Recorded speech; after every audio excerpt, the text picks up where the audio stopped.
Volume of distribution क्या होता है? ये एक एपरेंट वॉल्यूम होता है जिसमें ड्रग डिसॉल्व होती है आफ्टर रीचेस टू इक्विलिब्रियम। एक ऐसा वॉल्यूम जिसमें ड्रग डिसॉल्व हो बॉडी फ्लूइड में, जब वो इक्विलिब्रियम में पहुंच चुकी है, जब उसकी कंसंट्रेशन जो है जब वो पूरी तरह घुल चुकी है बॉडी में, उसके बाद जो वो वॉल्यूम ऑक्यूपाई करती है बॉडी फ्लूइड का, उसको हम कहते हैं वॉल्यूम ऑफ डिस्ट्रीब्यूशन।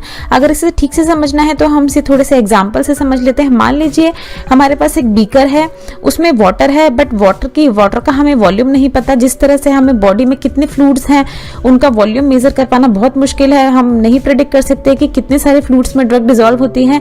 तो इसी तरह ये बीकर है, इसमें वाटर है, हमें इसका वॉल्यूम नहीं पता, बट हमने क्या किया कि ड्रग को मेजर किया, 1000 mg ऑफ ड्रग हमने वेइंग मेजर से मेजर किया एंड देन हमने इस ड्रग को इसमें पूरी तरह डिसॉल्व कर दिया। Then after reaches to equilibrium, जब ये ड्रग पूरी तरह इसमें घुल चुकी है तो क्या होगा, उसके बाद हमने क्या किया कि आफ्टर रीचेस टू इक्विलिब्रियम इसकी कंसंट्रेशन ऑफ द ड्रग जो है इस सॉल्यूशन में मेजर की। हमारे पास एक ऐसा इंस्ट्रूमेंट है जो कि मेजर करता है कंसंट्रेशन ऑफ ड्रग, उससे हमने मेजर की तो कंसंट्रेशन ऑफ ड्रग जो आई इस सॉल्यूशन में वो आई 50 mg पर लीटर। तो ये कौन सी कंसंट्रेशन है? ये ड्रग की वो कंसंट्रेशन है जो कि ड्रग ऑक्यूपाई कर रहा है आफ्टर रीचेस टू इक्विलिब्रियम। मतलब ड्रग जो है वो वाटर के मॉलिक्यूल को डिस्प्लेस करता है बिकॉज वो पूरी तरह घुल चुका है इस सॉल्यूशन में। तो पूरी तरह घुलने के बाद वो क्या करेगा, वो वाटर का स्पेस ऑक्यूपाई करेगा अपनी कंसंट्रेशन को वाटर में इंक्रीज करने के लिए। तो ये कौन सी कंसंट्रेशन है? 50 mg पर लीटर, जो उसने वाटर को डिस्प्लेस किया है उसकी कंसंट्रेशन। तो वॉल्यूम ऑफ डिस्ट्रीब्यूशन क्या होता है? Amount of drug in the body divided by concentration of the drug in blood plasma. तो अगर हम इसको ब्लड प्लाज्मा अगर हम इसको एस्टिमेट करें कि ये ब्लड प्लाज्मा है हमारा, तो अमाउंट ऑफ ड्रग जो हमने दिया that is 1000 mg divided by concentration of drug in blood plasma जो हमारी है 50 mg पर लीटर, तो हमारा वॉल्यूम ऑफ डिस्ट्रीब्यूशन आया 20 लीटर्स। तो ये एक तरह का एस्टिमेट था जो आपको एग्जाम्पल के थ्रू समझाया गया है कि वॉल्यूम ऑफ डिस्ट्रीब्यूशन कैसे निकाला जाता है।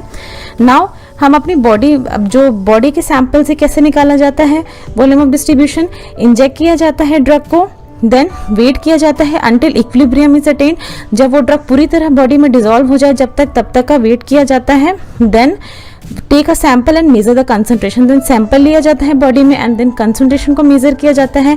फिर सेम इसी फॉर्मूले से अमाउंट ऑफ ड्रग जो हमने इंजेक्ट किया है बॉडी में divided by concentration of that drug in blood plasma जो हमने यहाँ से कंसंट्रेशन मेजर की है उसके थ्रू हम निकाल सकते हैं volume of distribution. Volume of distribution जो है वो बहुत ही इंपॉर्टेंट होता है डोसेज प्रिडिक्ट करने के लिए, बिकॉज वो ड्रग्स जिनका हायर वॉल्यूम ऑफ डिस्ट्रीब्यूशन होता है, जैसे लाइपोफिलिक ड्रग्स होती हैं, उनका वॉल्यूम ऑफ डिस्ट्रीब्यूशन बहुत ज्यादा होता है, वो बॉडी फ्लूइड्स में बहुत ज्यादा डिसॉल्व होती हैं। तो उन केसेस में क्या होता है कि हमें अमाउंट ऑफ ड्रग ज्यादा देना होता है अगर हम उनको डिजायर्ड कंसंट्रेशन चाहिए ब्लड प्लाज्मा में। सेम कन्वर्स भी ट्रू होता है, वो ड्रग जिनका वॉल्यूम ऑफ डिस्ट्रीब्यूशन कम होता है जैसे हायर मॉलिक्यूलर वेट ड्रग्स जो होती हैं उनमें अमाउंट ऑफ ड्रग हमें लेस अमाउंट ऑफ ड्रग में ही उनकी concentration of the drug in blood plasma जो है वो रीच हो जाती है। So this is all about volume of distribution.